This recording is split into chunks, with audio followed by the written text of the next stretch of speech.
Umbrella Labs! Get rained on, bitch!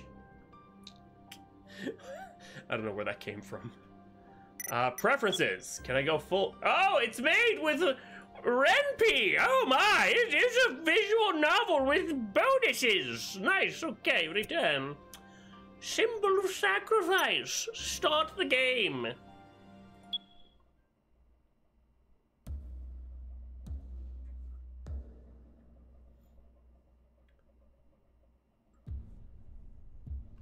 Prologue. Family is forever.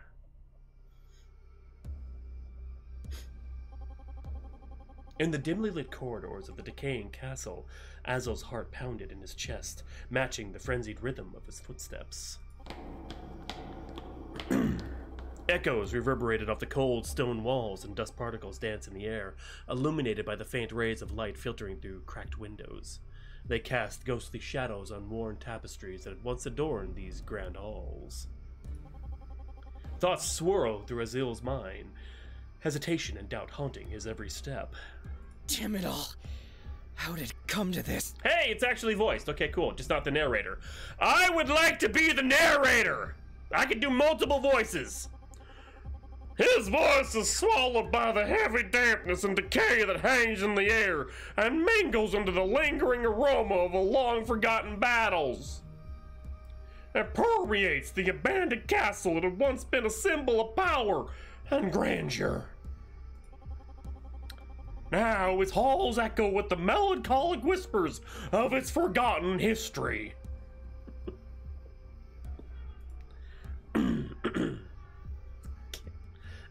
Okay, I'll use a regular voice. Sorry. I couldn't help myself. What? What? You know, there's so many narrators that like, you know, amidst the Cyclopean stones. No, I prefer. With desperation propelling him forward, Azil bursts into the throne room, his eyes widening in anguish. The room pulses with an otherworldly energy, a palpable darkness that clings to the air like a foreboding mist. I know, the goofy voice. Gosh, there upon the vertical stone table, his sister Lila was bound, her delicate frame contorted by restraints. A Gaius catches in his throat as his mind struggles to comprehend the sight before him. Holy shit.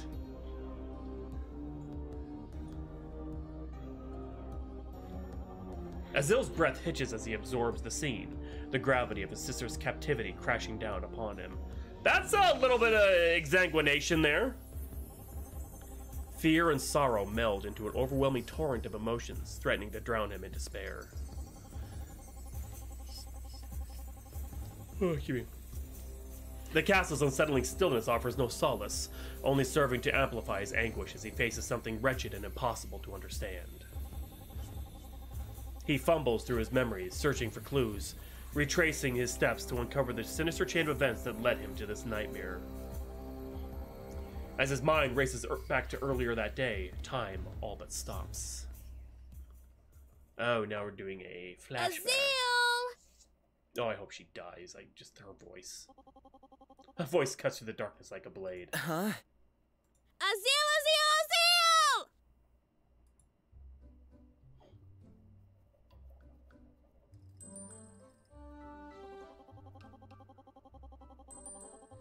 Azil's eyes flicker open, adjusting to the sudden sight of, Lila? Looming over him, her voice is a painful echo in his ears. Lilia? Lilia, there we go, okay. Who else would it be, you daft dew-drinker? Azil, annoyed at her continued transgressions, pushes Lilia off his bed and sends her stumbling backwards. Oh, quiet down. I'm up. Look. See? I'm up. Well, don't you drink the dew? I sure as shit do!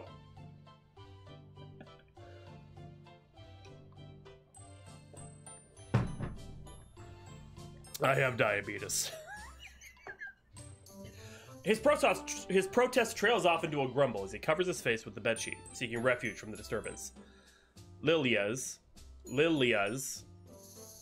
morale is undiminished. Get up, you grumpy troll! She yanks the sheets off Azil, once again revealing his unamused face. I'm awake. Now get out! Well, Mom said you should have been up hours ago.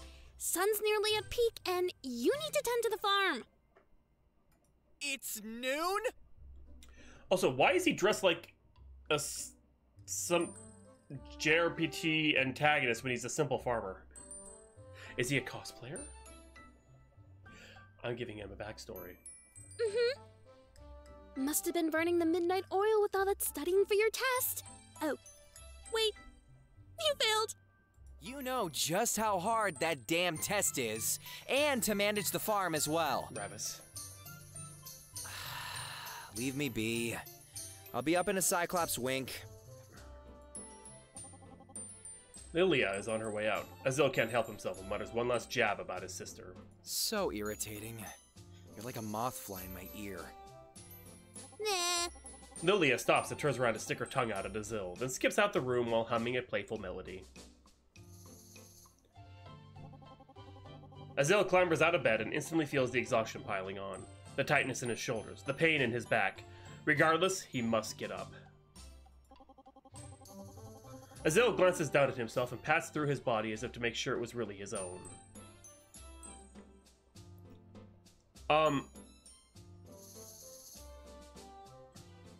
Yeah, this is definitely AI. You got a ladder going nowhere, and then these books are completely cut off. It's certainly a choice, and this is a outside roof inside. An outside roof inside the house.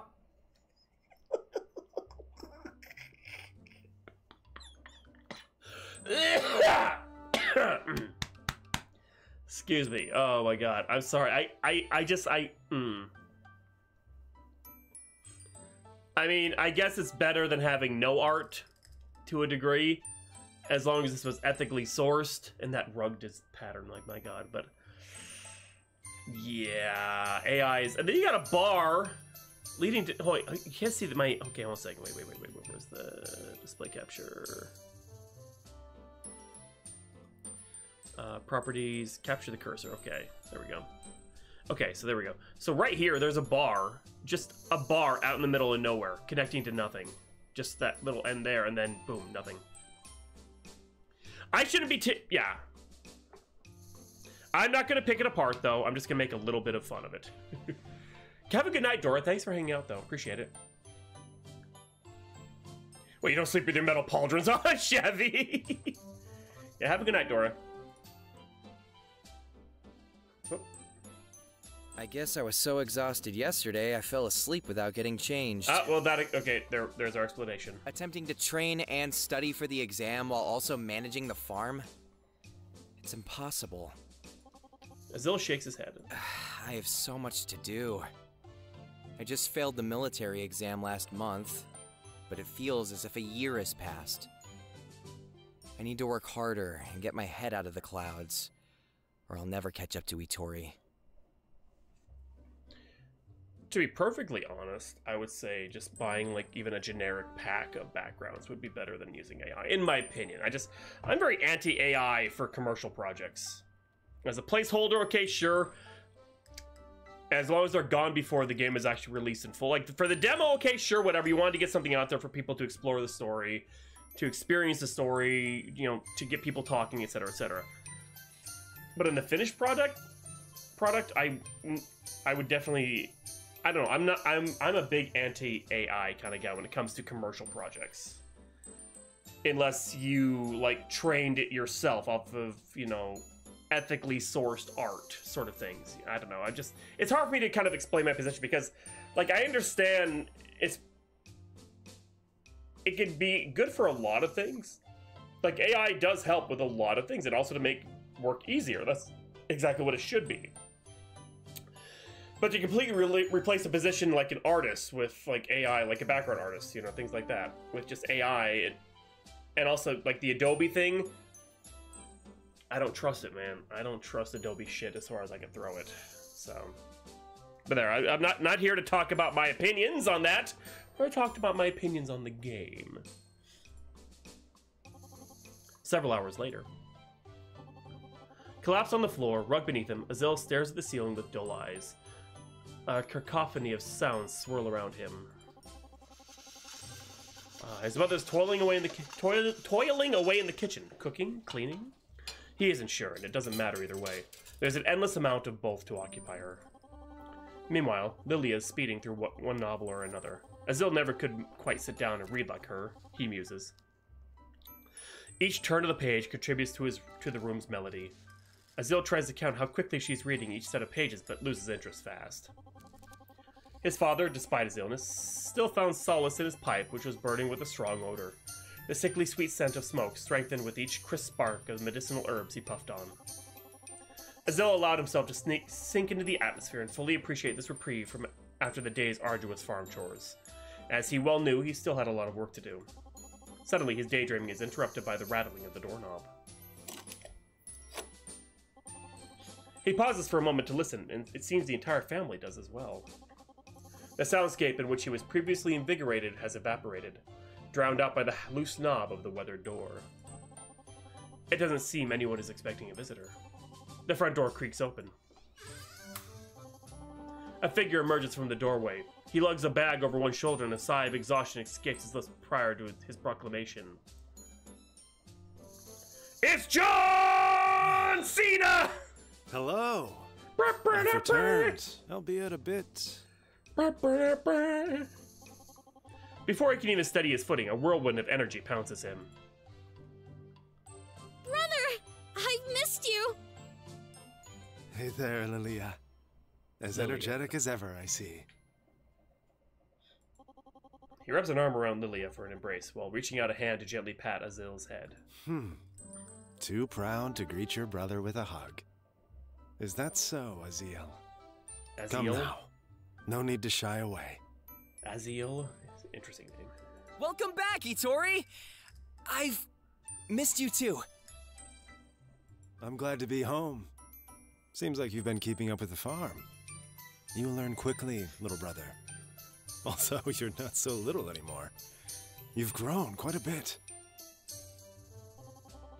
Itori turns to his parents, greeting them respectfully with a slight bow. Ah, my son. It is a joy to see you again. But aren't you back a bit earlier than expected?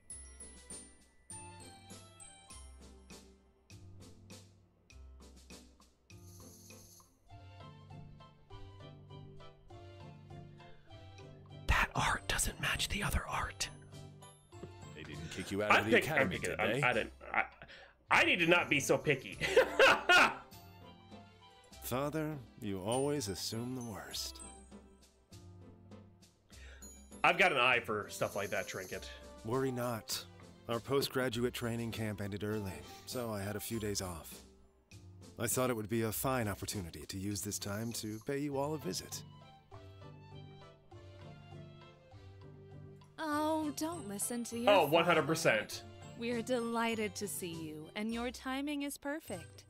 I was just about to start preparing dinner, actually. I'll make your favorite, fish curry. Yeah, yeah.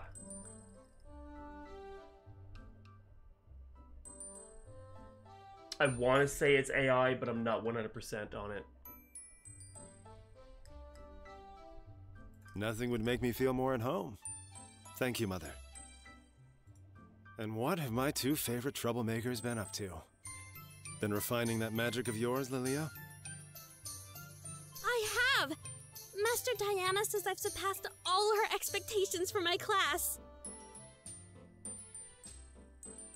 That's quite impressive. I need to meet this Diana one day. Your powers have blossomed faster than most people could have imagined under her guidance. Oh, he's gonna rizz up Diana, damn. But don't let it get to your head. I'll be the one to stop you if you end up turning into an evil witch. If I were evil, I would steal all the cotton candy in the world! I love how she looks like she's like, you know, maybe 19 or 20, but has like the mannerisms of a girl who's like 12. I never understood that trope.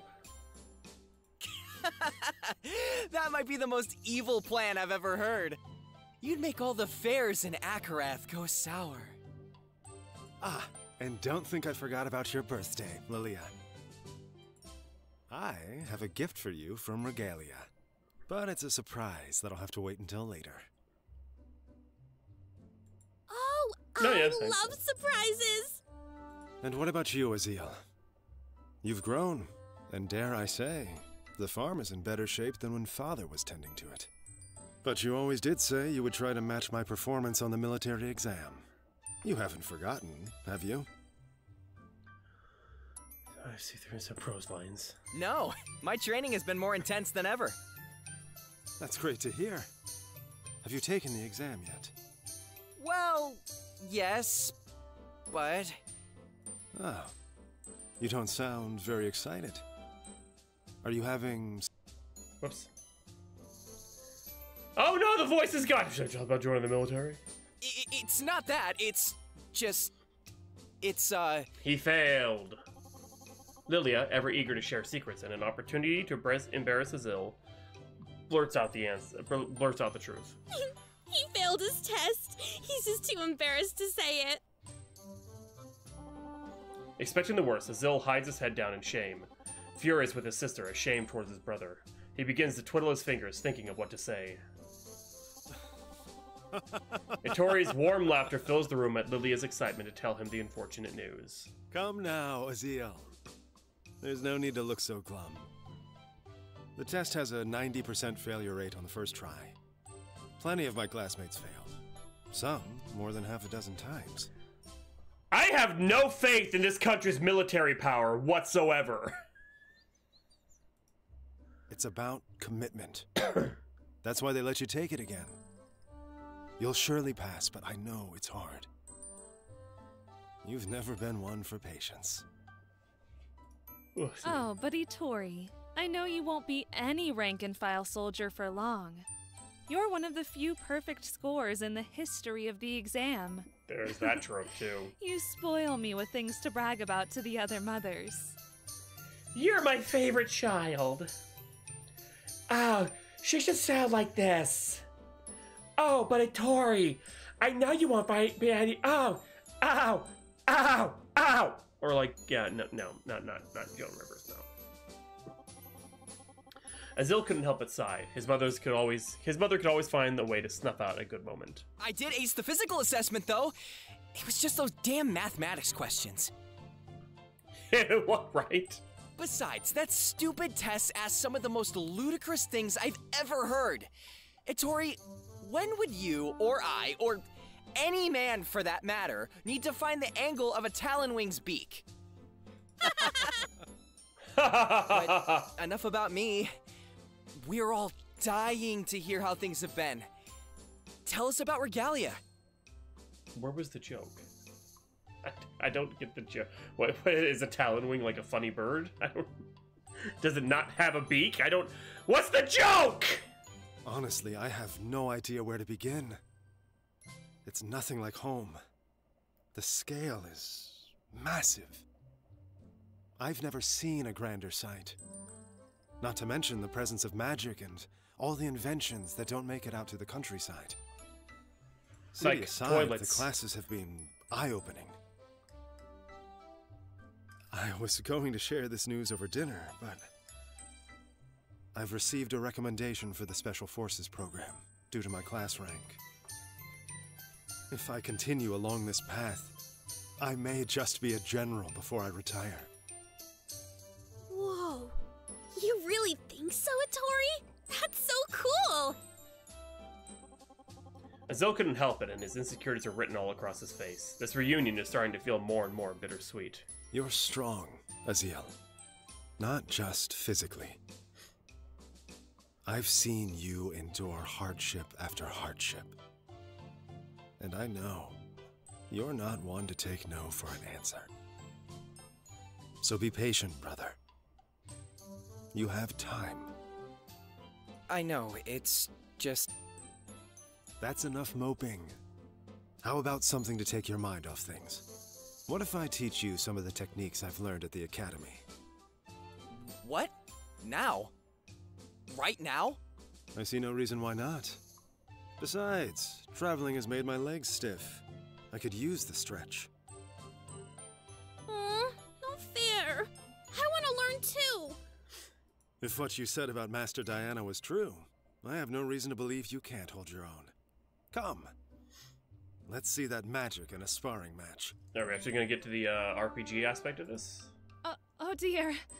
Please be careful, children. I don't want any of you to hurt yourselves. I will say this, for all the crap and smack and then talking since we started playing, the voice actors are doing a phenomenal job.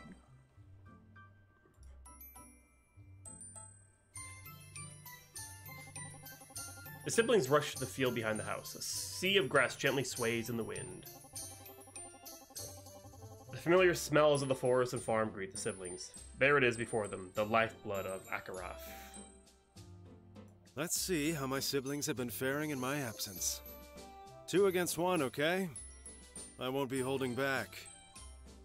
2 Tori against murdered 1? them that night. Don't they teach you to be humble at the academy? I get to go all out and Mom can't say no? I'm so excited! Enough talk. Show me how much you've grown. Show me what you've got! The siblings set up a few paces apart, their wooden training weapons at the ready. Now, let's make it interesting. If either of you manage to knock me down, I'll give you each a silver piece. Zone Lilia. Lilia? How come I can't remember how to say her fucking name? Lilia? Excitedly glance at each other, a wicked smile overtaking them as their eyes glisten with greed. Let's do this! Okay, let's see how this is. Bitch, you've got a scythe? What? Okay, deliver basic attack against the enemy. Access the skills menu and defend.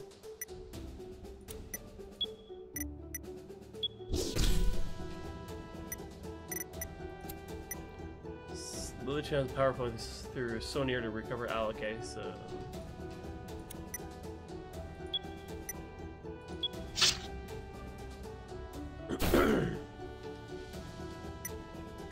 Holy shit! There's a water torrent as enemies. Roaring rapids, there we go.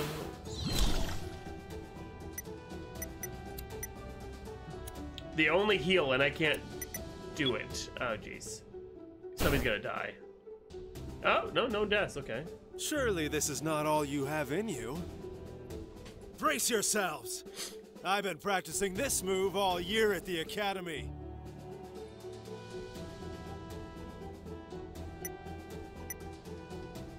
Defend. And defend. Okay, we're good. Skills, Roaring Rapids. Skills. Just don't attack. Okay, we're good. Roaring Rapids! Ha! Suck it, bitch. Alright, I'm gonna keep him up. And hope that he attacks him again. Nope, she's gone. Great. Defend. And yeah. Drowned!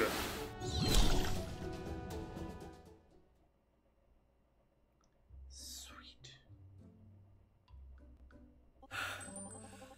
Ittori is breathing heavily. A look of surprise mixed with pride spread across his face.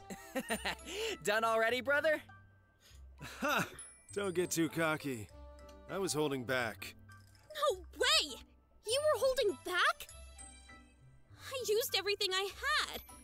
Is everyone at the academy so strong? Bitch, you had one healing spell. Well, that's because... Not to toot my own horn, but... The academy is where we go to harness our strength. But we're still novices.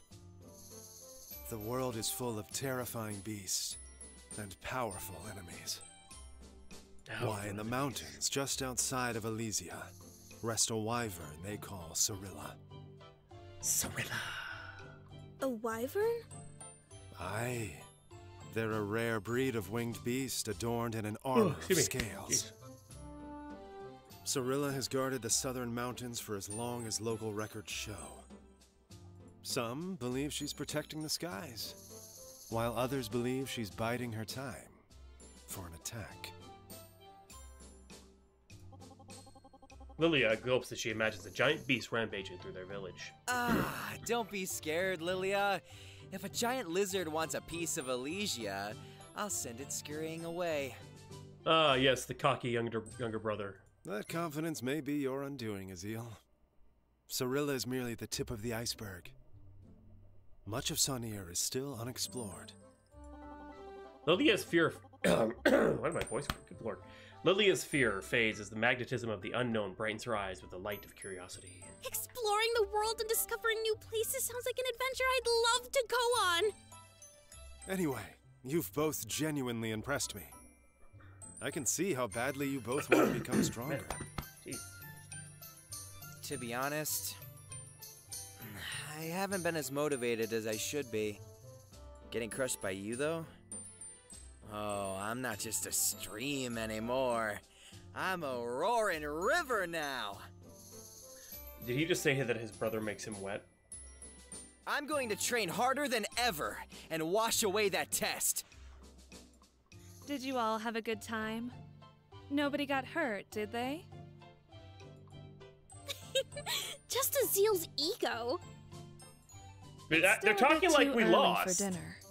Why don't you three head into the village? I heard there were some interesting folks setting up shop in the merchant's corner today. Sounds fun. I haven't been into the village in a while. I wonder if anyone remembers me. They're sure to remember the pride of Elysia, but admittedly, going into town does sound fun. Come on. Can we please get some sweets? I'm sure we can find something interesting, even if we can't eat it.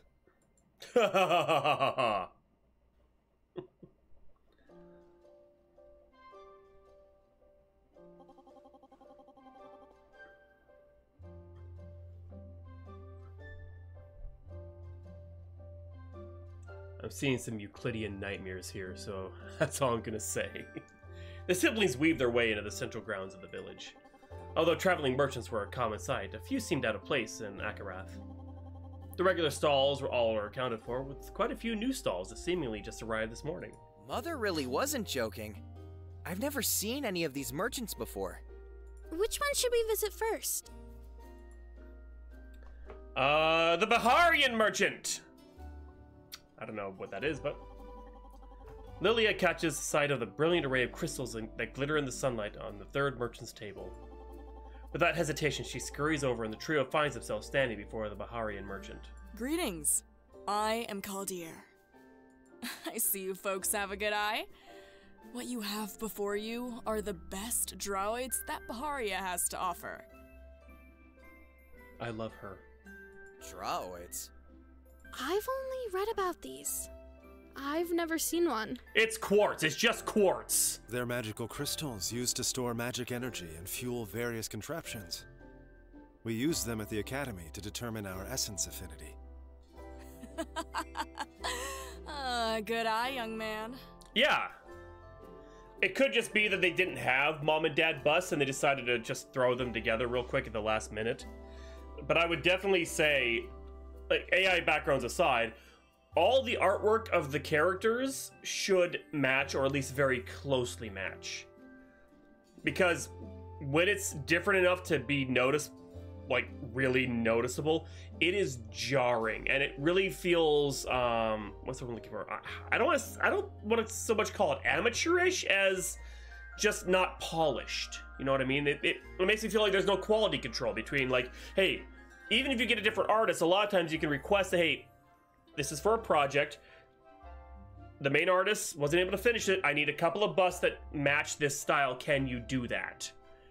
And there are artists that you can hire that will do their best to at least try to match it. Because being similar makes it just think, oh, this is just like, you want it all to be by the same, or at least look the same, but you know, you do what you can do, especially when it's like a lower end indie project sort of thing. But there are things you can do to alleviate that. These crystals have special properties that allow them to channel magic, and even store it much better than any other material on Sonir. Sonir, E. So all the I's have kind of an E sound.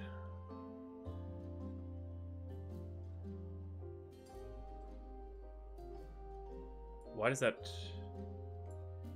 I kind of hate that sounds familiar. Why does that sound familiar to me?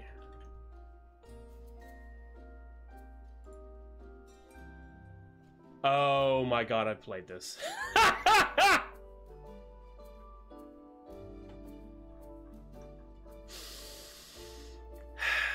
Jesus Christ. They're also a pivotal tool for training the youth in magic. Kadir grabs a crystal about the size of her hand and holds it out to Itori. Words are never as helpful as actions, eh? Ah, yes. This could be a valuable lesson. Listen up, you two. Control your breathing while you channel magic into this crystal. It will react to your magical energy, and the glow will vary depending on your essence affinity. I'm gonna guess that Azil's essence is water. Just call it a hunch. Known as the 12 essences of creation. They consist of Earth, Master Fire, Diana wind, taught us about whoops. I didn't mean to do that. With the earth, water, wind, fire, thunder, ice, space, time, nature, dark, light, and celestial. That's about 12 essences too, but why do we have to learn spells of different types? Good question, Lilia. It's because our affinity doesn't limit or define us. But building on your strengths is as important as covering your weaknesses. Some people can even be born with a strong affinity for multiple essences. Apparently you missed the part where I said I literally played that game before. I admitted it before God and man. But enough chatting. Azil, give it a try. Itori tosses the crystal to Azil, who fumbles it for a moment before snatching it out of the air. Azil spreads his feet shoulder width, slowly inhaling through his nose and closes his eyes. After a couple of breaths, the crystal begins to gleam a deep blue, faintly at first, but slowly growing in luster. The unmistakable hue of water magic. Such a beautiful shade. I guess I kind of assumed that. My magic forms into water naturally and all, but it's still quite interesting to see. Indeed. Most people are aware of their affinity by practicing magic, but the crystal provides clarity for those who are unsure. Lilia, why don't you go next? That's why they're just basically doing all this for free at this merchant stall. Sure. I'm pretty sure my affinity will be Earth, but let's see. Brown! It's shit brown! Your color is brown! The crystal gets from Azil's hand and assumes a similar pose, consciously gaining control of her breath. The crystal begins to grow a light, earthy green. Seems you were right, lassie. That's definitely the green of Earth magic. Lilia keeps her eyes closed and continues to channel magic into the stone. The crystal hues fades into a darker green, holding the color for a few moments before turning into a light pink. What's this? Nature and celestial magic, too. Lilia doesn't stop channeling. Continuing to breathe slowly, on every exhale the pink light emanating from the stone intensifies. Till a light crack rings in the air and the crystal fades. Lilia opens her eyes, looking down at the crystal. Oh no. I think I broke it. Oh, she can master celestial magic! Oh no, that's why they're draining her blood. I don't know. She looks over at the others and sees them staring at her wide-eyed, jaws slightly ajar. I've never seen that happen before. I have heard of such occurrences, but have never witnessed it myself. Also, you broke it, that's gonna be 5 gold.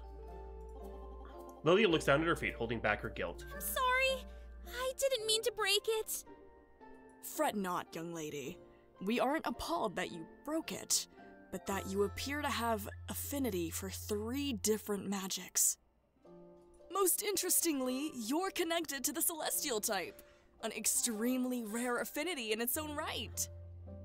Seriously, Lilia. Diana wasn't just praising you with empty words. Your magic is even more special than I'd realized. Wait. I thought her name was Kadir. Or did I misunderstand something? Wait. Yeah, Kaldir. So who's Diana? Oh wait, that's her teacher. God damn it. Right. Okay. Lilia's sadness has already been replaced by a gleaming smile. Celestial magic? I don't know any, but I'm gonna make the master teach me some. The celestial essence isn't quite so simple. It's one of the ancient magics, so most of the spells have been lost to history, or are held in arcane libraries, like the one in Regalia. Azil looks down and clenches his fist. Overshadowed by even my younger sister. Damn it! The gods must think me a fool. I think you're a fool. Ittori places a gentle hand on Azil's shoulder. Calm, Azil. Strength and magical affinity are not related. Some of the greatest warriors in Akarathian history had weaker magic, yet found creative ways to play to their strengths. Kaldir catches onto Azil's frustration and steps in. Say, since you all clearly have a rare talent for magic, have any of you managed to connect with your symbol? Azil looks up, intrigued by the new conversation topic, but Lilia's excitement overshadows his. Yes, I have. Kaldir practically jumps up in shock. You have? That's not true, is it? I had intended the question to be for your older brothers, but... She has lizard eyes. She turns to Ittori as if wanting confirmation. Ittori looks back at her with an almost apologetic confirmation. Lilia watches the exchange, gleaming at her moment in the spotlight. You would never guess my symbol. It's a... That's enough, Lilia. It is untoward to brag. Sorry. Don't be cross with your older brother now, lass. It's a wonderful gift you have. He's right. It's a part of your soul and your very being. Keep it close and guarded. My Patronus is, bear. I can't remember. I did that stupid Harry Potter Patronus thing once, and I can't remember what the fuck mine was. I think it was like a stag or some shit. I don't know. It was stupid. I didn't even care to remember. Also, fuck J.K. Rowling. Thank you, Kaldir. Ittori flicks a coin that lands onto the table. For the crystal. Now, we'll get out of your hair. Thank you again. His siblings bid their adieus and step away from the stall. Once they are out of earshot, Ittori turns to Lilia. Lilia, you must understand. Most people don't have the ability to manifest a symbol. And for those that do, it takes decades of training. Nowadays, thanks to our advanced knowledge, we begin this training at a young age. And still, it doesn't manifest until our mid-20s, if ever. Your early connection is something that could draw unwanted attention your way. Lilia, shocked at how this turned into a lecture, holds back a tear. Okay. Oh, cheer up. Both of you. How about we grab some pie pudding from the baker's shop after we finish up at the market? What the fuck is pie pudding, and I want it? Azil and Lilia both perk up out of their slumps and look at each other. Pie pudding? It's pudding made out of pie! Alright, the Shuraun. Shuraun merchant? Ittori glances around, his gaze falling on the Shuraun merchant. Unless he has just restocked, his stall is as full as if he had not sold a single item. That man must be from Shuru. Shururian. What's he thinking coming to Elysia? We should leave him be. The elders won't be pleased if we speak with him. Aye. We're just a few miles from the border. Peace treaty or not, they still feel the wounds of the war. Well, I've fought no such war, and I fear no such elder. Besides, I've never actually spoken with a Shuruan before. Come, let's see what he has to offer. Okay, this isn't some sort of lizard folk or beastkin. I'm gonna be a little disappointed. Because that's a trope I'm waiting to see show up. As the siblings approach with Hattori taking the lead, the merchant seems unfazed, engrossed in tinkering with the small metallic cube. A dim light pulses between the metal seams. Greetings, sir. Might I ask what that is in your hands? Is it, by chance, a Sharuan artifact? The merchant glances up at Hattori and then looks around for a moment to confirm that he was indeed being spoken to. Nay, sir. This I found on the grounds outside the village. I've come across many artifacts in my travels across the continent, but none quite like this. Okay, I understand why everyone's so upset with him. He's not wearing a goddamn shirt under his cloak. Like, what kind of audacious behavior? Ostentatious sort of bullshit. I don't even know if I'm using those words right. The glow, it's a bit different than any magic I've ever seen. Indeed. I'm trying to determine its purpose. The glow, it's not dissimilar to fire magics, but not the same either. It's not even warm to the touch. That's odd. It's a bomb! Worry not, worry not. I'm a merchant after all, not a fiddler of toys. The man carelessly tosses the cube under his table and stands. He spins in place and bows slightly, now seemingly much more charismatic and energized. Welcome, kind sirs and madam. My name is Gen, the humblest of merchants. I hail from the desert plains of the Shuruan Empire.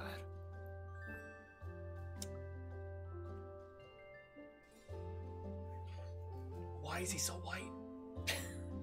My travels have brought me all throughout Maneria, tip to toe, collecting and trading more goods than even the vastest of vaults could hope to contain. But it seems no award-winning smile can charm this lovely village. You mean you don't know why? This is Elysia. We're just a few miles shy of the Sharuran border. You must know that. My apologies. I'm not following. Azil is tired of the pandering. The Civil War. You must know of it at least. Gen's eyes light up and transition into sadness as he realizes what they mean. The enthusiasm he once had is carried away by the wind. Oh.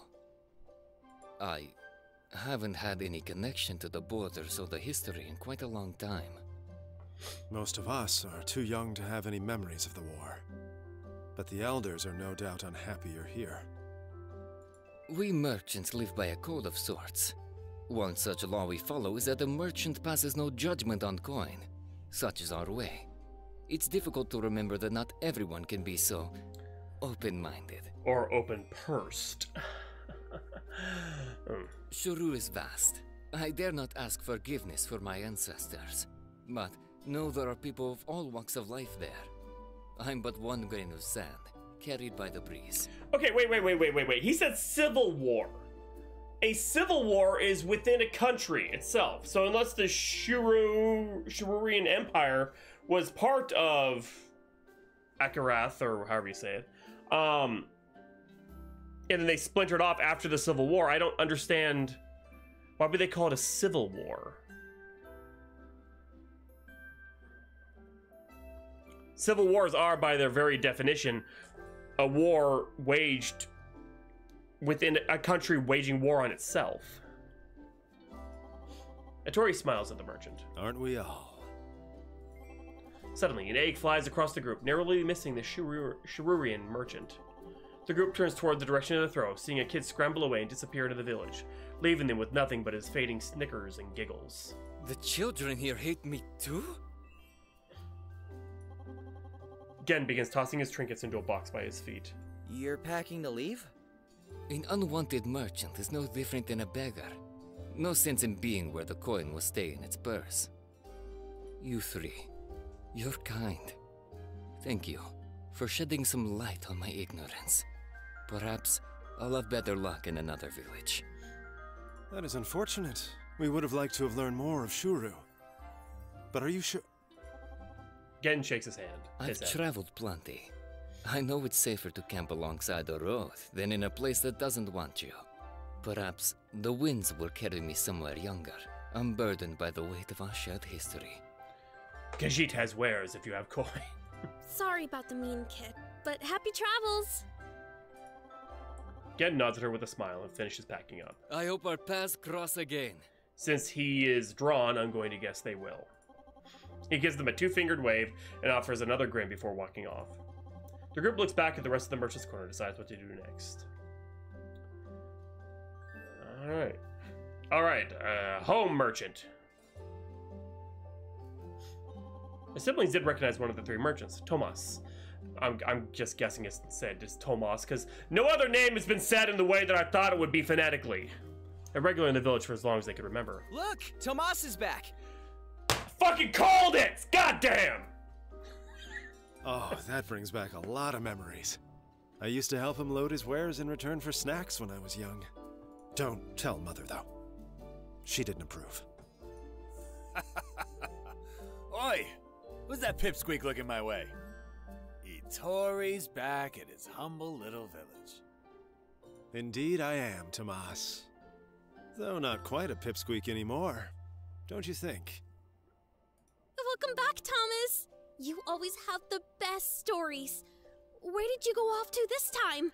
It's Tomas. Oh, here, there, a little everywhere. I just happened to be coming down from Regalia now. Itori perks up at the mention of Regalia, an excited glimmer in his eye. You were just at Regalia. I myself arrived today from there. If I'd have known, I'd have paid you a visit. Oh, please. No need to go out of your way for me. Though, while I was there, I did hear word of a farm boy from the countryside who managed to weasel his way into the academy and stir the pot a bit. You wouldn't happen to know him, would you? I wouldn't have the slightest clue. Haha!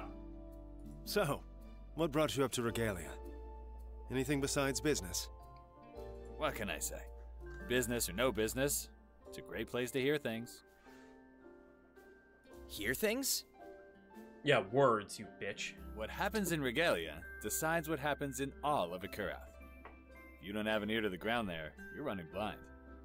Great place for us merchants to hear about what people might be needing, and when. It's not like it's just the academy up there, after all. Tomas eyes a familiar man moving through the market. For example, you didn't hear it from me, but that guy there, captain of the guard, Leon, is it? I love how he doesn't match anything, he's just out like a sore thumb. I just thought it was a bad bit of AI. Oh. Well, after the civil war with Shuru and the peace treaty was signed, our government secretly created elite Black Ops units for top-secret missions sabotaging Shuru. They, of course, did the same to us. Akurath's units took out tons of outposts while disguised as a group of bandits. Before things quieted down, I mean. Rumor is he was one of them, and they have him stationed out here since it's close to the border, in case something happens again. Siblings all glance over toward Leon, considering the information. Could he really be that well connected? Anyways, I've said enough. You kids are scaring away paying customers. Ugh. Pass a greeting to your father, old man Sunfjorn, for me. Oh, and make plenty of trouble for him at my behest, you hear?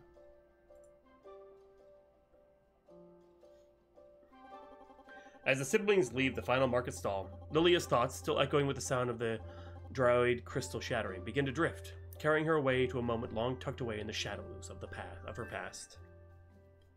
Oh good, a flashback within a flashback. Lilia sits at the dining table reading a book assigned to her by Diana. She taps the table using her ink pen with increasing frustration. Her mother senses something is bothering her. What's wrong, honey? Lilia looks up, pleased with the opportunity to voice her thoughts. This is so boring. Oh, I already know about the Civil War and the origin of Shuru. I don't understand why learning history matters for my training. Okay, so now it's making a little bit more sense. So Shuru was a faction that splintered off. So that means that technically Akurath lost the Civil War. It's important to understand where we've been to know where we're going. Besides, Diana is one of the greatest mages in Akurath. If she has you spending time on history, I'm sure there's a greater value in it. Diana's voice rings through Lilia's head. She always says the boring tasks build the most character.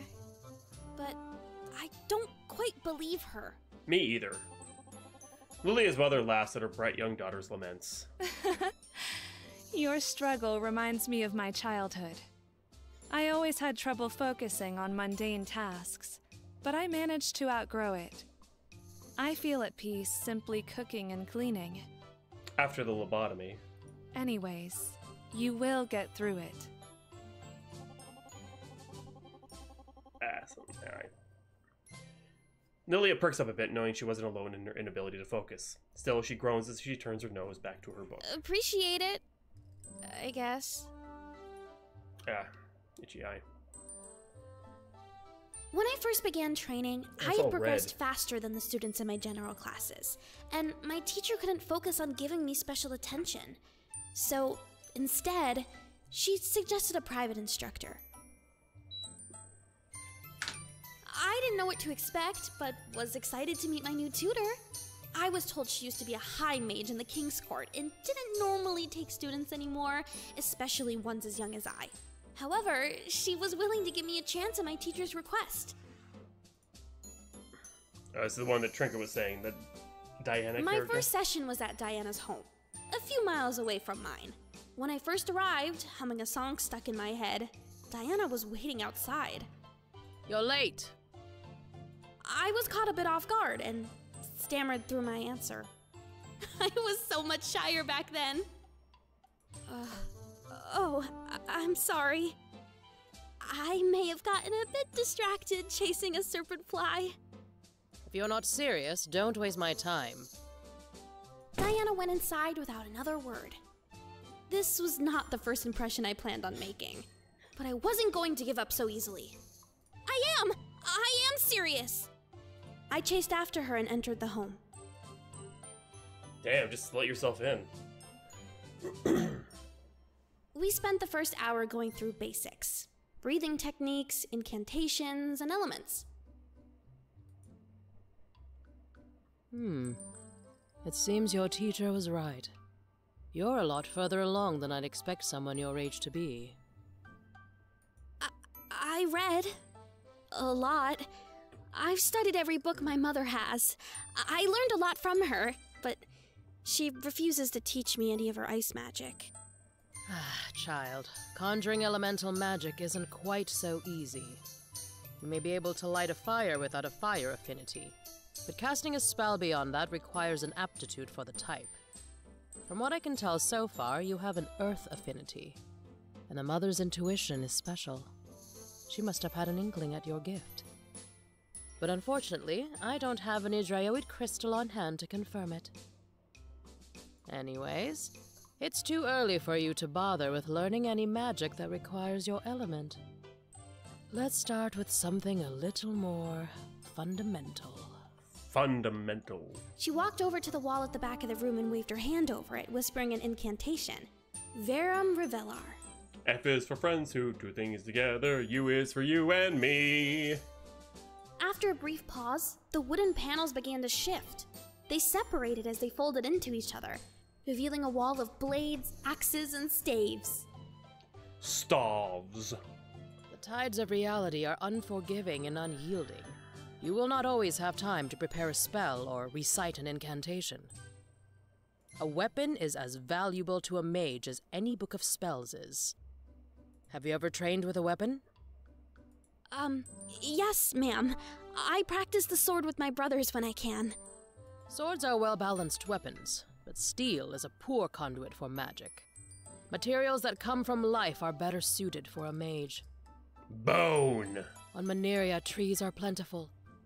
That's why most mages utilize a staff or a wand made of wood. What about a sword? However, there are cultures that use plenty of other materials like teeth and bones from various creatures. I once visited an island west of Shuru that used seashells. I could feel my eyes shimmering as I imagined blowing into a seashell to cast a spell. Girl. Whoa, really? But Diana cut my imagination short with a snap. Come here and try out some of these. We need to find you a good fit before we can continue your training. I think I'm gonna call it here. Give a little save in case I come back to it. I mean, not bad. The voice acting, like I said, is quite well done. It was really, in my opinion, was really carrying a lot of that. The story, I don't want to say bog standard, but it's pretty much your standard coming-of-age JRPG kind of story, with a little bit of political intrigue as the backdrop. Like a past civil war, and now you have two different countries where there were one before, I'm guessing. You know, interesting take on things, but not really anything spectacularly new. The jarring art styles, I mean, it's still in a demo form, it's still being worked on, it's still being developed. And AI backgrounds aside, I mean, not a bad game, but not anything that feels particularly special or unique. Although I will say, the RPG battles within Ren'Py, a visual novel engine, are impressive in and of themselves, so... I mean, not a bad game. Well, you know, who knows? Maybe when it comes out, it'll shore up some of these slight shortcomings. And I wouldn't really even call them shortcomings, just, you know... I just don't really see anything about this other than maybe the combat that makes this stand out compared to other stories of the same ilk, you know what I mean? So, but not a terrible game by any means.